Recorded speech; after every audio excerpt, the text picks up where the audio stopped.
অনেক কোশ্চেন করছো যে ভাইয়া ঢাকা সেন্ট্রাল ইউনিভার্সিটির ভর্তি পরীক্ষার সার্কুলারটা প্রকাশ হয়েছে কিনা, বা ঢাকা সেন্ট্রাল ইউনিভার্সিটির যদি সার্কুলারটা প্রকাশ না হয়ে থাকে তাহলে তোমাদের ভর্তি পরীক্ষার সার্কুলারটা কবে প্রকাশ হতে পারে বা ভর্তি পরীক্ষাটা কবে হতে পারে, এই বিষয়টা নিয়ে আলোচনা করবো, যা অত্যন্ত গুরুত্বপূর্ণ। তোমরা অনেকেই মাঝে মধ্যে ফোন করো, বিশেষ করে অনেক গার্জিয়ান আছে, তারা কিন্তু ফোন করে জিজ্ঞেস করে যে সার্কুলারটা প্রকাশ করছে কিনা, নাকি ভর্তি পরীক্ষা কবে হতে পারে। সো এই বিষয়টা নিয়ে তোমাদের সাথে গুরুত্বপূর্ণ একটা ইনফরমেশন দিব। দেখো, ডিসিইউ ভর্তি সার্কুলার 2026, এই ডিসিইউ একটা কিন্তু পূর্ণাঙ্গ পাবলিক বিশ্ববিদ্যালয়। একটা সময় ঢাকা সেন্ট্রাল ঢাকা 7 কলেজের মধ্যে ছিল, সেটা কিন্তু তারা বের হয়ে তারা পূর্ণাঙ্গ পাবলিক ইউনিভার্সিটি রূপান্তর হয়েছে স্বায়ত্তশাসিত পাবলিক বিশ্ববিদ্যালয়ের মতো।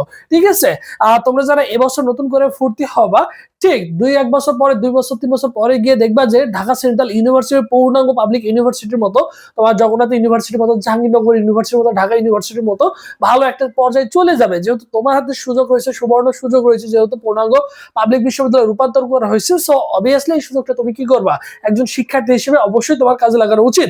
ঠিক আছে, তাই তুমি কি করবা, অবশ্যই অন্তত এখানে ভর্তি পরীক্ষা দেওয়া উচিত। ঠিক আছে, এখন কথা হচ্ছে যে তোমার এই আবেদন শুরুটা কবে। এখন পর্যন্ত তোমাদের ঢাকা সেন্ট্রাল ইউনিভার্সিটির জন্য কিন্তু অনলাইনে আবেদন শুরু হয় নাই। ঠিক আছে, ঢাকা ঢাকা বিশ্ববিদ্যালয়ের অধিভুক্ত যে গারস্থ ইউনিট রয়েছে, এটা তোমরা অনেকে গোলমাল করে ফেলো। গারস্থ ইউনিট হচ্ছে ঢাকা বিশ্ববিদ্যালয়ের সাথে রয়েছে। সো তুমি কিন্তু গারস্থ ইউনিটে অ্যাপ্লাই করতে পারবা চাইলে। ঠিক আছে, ডিসিইউ এটা যেহেতু আলাদাভাবে তারা বের হয়ে চলে আসছে, এটার এখনো সার্কুলারটা প্রকাশ করা নাই, তাই আবেদন শুরু হবে সম্ভাব্য ঈদের পরে। ঈদের পরে তোমাদের পূর্ণাঙ্গ সার্কুলারটা প্রকাশ করবে। তারপরে তোমরা অনলাইনে মিনিমাম তোমাদের 10 থেকে 15 দিন মতো কি করবে, অনলাইনে আবেদন করার সময় দিবে। তোমরা সেই টাইমে কি করবা, আবেদন করবা। এবং তোমাদের যেহেতু ঢাকা সেন্ট্রাল ইউনিভার্সিটিতে 3টা ইউনিট রয়েছে, A unit, B unit, C unit. এখানে এ ইউনিট হচ্ছে সায়েন্সের জন্য, বি ইউনিট মানবিক, সি ইউনিট হচ্ছে কমার্সের জন্য। আলাদাভাবে কোনো বিভাগ পরিবর্তনের সুযোগ নেই। সো সেই ক্ষেত্রে নির্দিষ্ট 3টা টাইম দিয়ে দিবে, 3 দিনে 3টা ইউনিটের পরীক্ষা হবে। যেহেতু এখানে অনেক ছেলে মেয়ে পরীক্ষা দিয়ে থাকে, আবার জিএসটির পরে হওয়ার সম্ভাবনা সবচেয়ে বেশি রয়েছে। তোমাদের এই ভর্তি পরীক্ষাটা কিন্তু জিএসটির পরে হবে সবচেয়ে বেশি গুরুত্বপূর্ণ, মানে জিএসটির পরে হওয়ার সম্ভাবনা সবচেয়ে বেশি রয়েছে। তাহলে আবেদন শুরু কবে হচ্ছে, মোটামুটি আমরা ধরে নিতে পারি ঈদের পরে তোমাদের কি হতে পারে, অনলাইনে আবেদন শুরু হবে, হওয়ার সম্ভাবনা সবচেয়ে বেশি, এবং ভর্তি পরীক্ষা হওয়ার সম্ভাবনা সবচেয়ে বেশি রয়েছে। তোমার কবে, গুচ্ছ ভর্তি পরীক্ষার পরে হওয়ার সম্ভাবনা সবচেয়ে বেশি রয়েছে। গুচ্ছের আগে পরীক্ষা কোনোভাবেই নেওয়া সম্ভব না। এরপর দেখো, এখানে পরীক্ষা দিতে হলে জিপিএ যোগ্যতা কেমন প্রয়োজন হয়। বিজ্ঞান থেকে 7 থাকলেই হবে, মানবিক থেকে 6 থাকলেই হবে, এবং বাণিজ্য থেকে 6.50 থাকলেই তুমি কিন্তু এখানে পরীক্ষা দিতে পারবা। এখন কথা হচ্ছে, এই যে ঢাকা সেন্ট্রাল ইউনিভার্সিটির জন্য কিভাবে আমি গুছিয়ে প্রিপারেশন নিতে পারি। সো ঢাকা সেন্ট্রাল ইউনিভার্সিটির জন্য, তোমাদের জন্য স্পেশালি সায়েন্স, আর্টস, কমার্সের জন্য আলাদা আলাদা আমাদের একটা অনলাইন এক্সাম ব্যাচ রয়েছে, যেখানে এই এক্সাম ব্যাচে কি কি পাবা, 100+ পরীক্ষা দিতে পারবা, সাজেশন পিডিএফ পাবা, প্রশ্ন ব্যাংক পিডিএফ পাবা। আলাদাভাবে তোমাকে প্রশ্ন ব্যাংক কিনতে হচ্ছে না, পিডিএফ তোমাকে দিয়ে দেওয়া হবে ভর্তি হওয়ার সাথে সাথে। এবং ফি হচ্ছে 200 টাকা।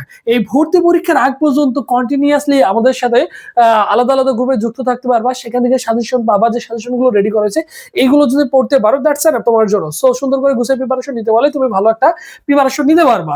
আর ফি হচ্ছে 200 টাকা। ভর্তি হওয়ার প্রসেস দেখো, 01727675241, এই নম্বরে 200 টাকা বিকাশ বা নগদ সেন্ড মানি করে এই নম্বরে হোয়াটসঅ্যাপে নক করলে তোমাকে সকলের সাথে গ্রুপে অ্যাড করে দেওয়া হবে।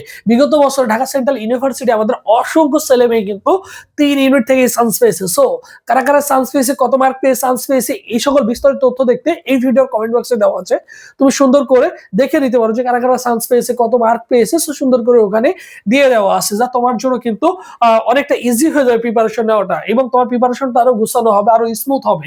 সো এই জিনিসটুকু যদি দেখতে পারো যে কত মার্ক লাগে, কেমন কি বিষয় আসে আছে, সবগুলো সুন্দর করে পোস্ট করা আছে, তুমি চাইলে দেখে নিতে পারো। আর যারা যুক্ত হতে চাও, অবশ্যই 01727675241 এই নম্বরে হোয়াটসঅ্যাপে যোগাযোগ করলেই তোমাকে সকলের সাথে গ্রুপে অ্যাড করে দিতে হবে। সঙ্গে সঙ্গে সকল বিষয়ে সাজেশন দিয়ে দেওয়া হবে, এক্সাম রুটিন সহ সবকিছু তুমি পেয়ে যাবা। তোমার কাজ হচ্ছে প্রতিদিনের পড়াটা প্রতিদিন কভার করবা, তাহলে গুড একটা প্রিপারেশন হয়ে যাবে। সো সবাই ভালো থাকো, সুস্থ থাকো। পরবর্তীতে আবার তোমাদের সাথে দেখা হচ্ছে।